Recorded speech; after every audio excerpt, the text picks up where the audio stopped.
So the best place to start in telling my testimony is that you need to know that I was raised in a Christian home, that I grew up talking about Christianity, and I was saved at the age of 8. My dad's a bivocational pastor. I grew up just around Christianity and have kind of been a Christian my entire life.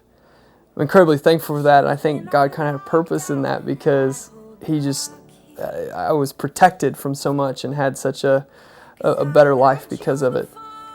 So I graduate high school with pretty much zero baggage, zero problems, compared to some of the stories that I've heard today, what seemed to be zero problems. And so all of a sudden I get into college and I start leading Young Life, and Young Life is doing really good, and I'm having a lot of success, and I'm loving it. And I got placed at Henry Clay High School, and I met Henry Clay, and I get close to this group of freshmen, and all of a sudden the group starts to grow and grows to about 15 guys. And we hang out all the time, and we're best buddies, and it's great.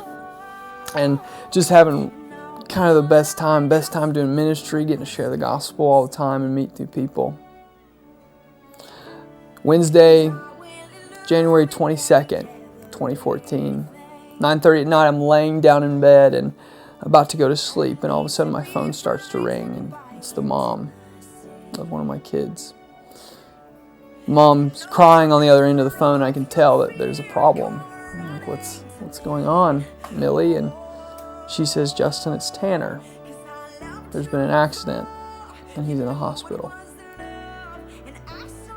I immediately jump up out of bed and put some clothes on and ask if there's anything I can do, and she's like, no, just pray. And I'm like, okay. And so I'm not very good at doing what I'm told sometimes, and so I immediately start calling hospitals to try to figure out which hospital he's in. I find out he's at UK Hospital. So I grab a buddy of mine and we get in my car and we drive to UK Hospital. I walk into the waiting room to see his family standing right there, and they're all in tears, and I, to this point, still have no idea what's happened or what's going on. They take me back into the room to see him.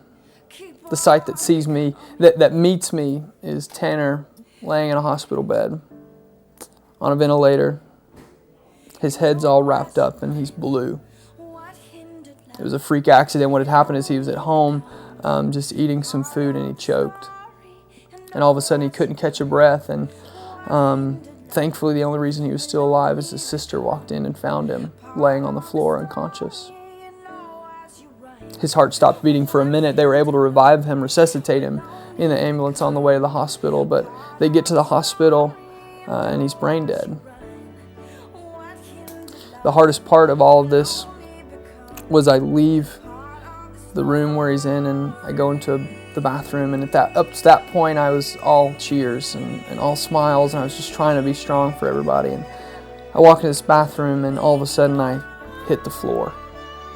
I start crying, I start weeping, and this is my whole entire life I saw God do great things. For the first time in my life, I didn't know what was happening.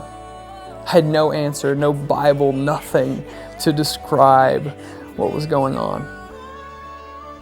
My only question, my concern, my rebuke was why? God, why? Why this kid? Why Tanner? What is happening? For 10 minutes, I sat on that bathroom floor and I cried and I prayed.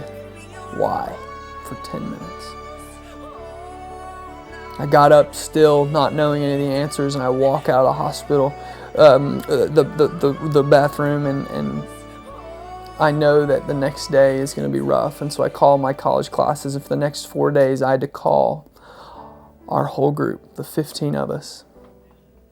And we would meet, and we would sit in the waiting room waiting for Tanner to wake up from a coma that he never would. That Saturday, he passed away.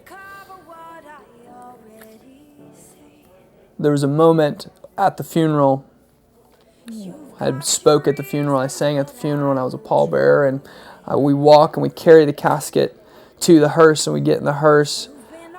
And Mom walks up to me and she says, Justin, I would like it if you would ride in the hearse with Tanner to the funeral, or to where he'll be buried.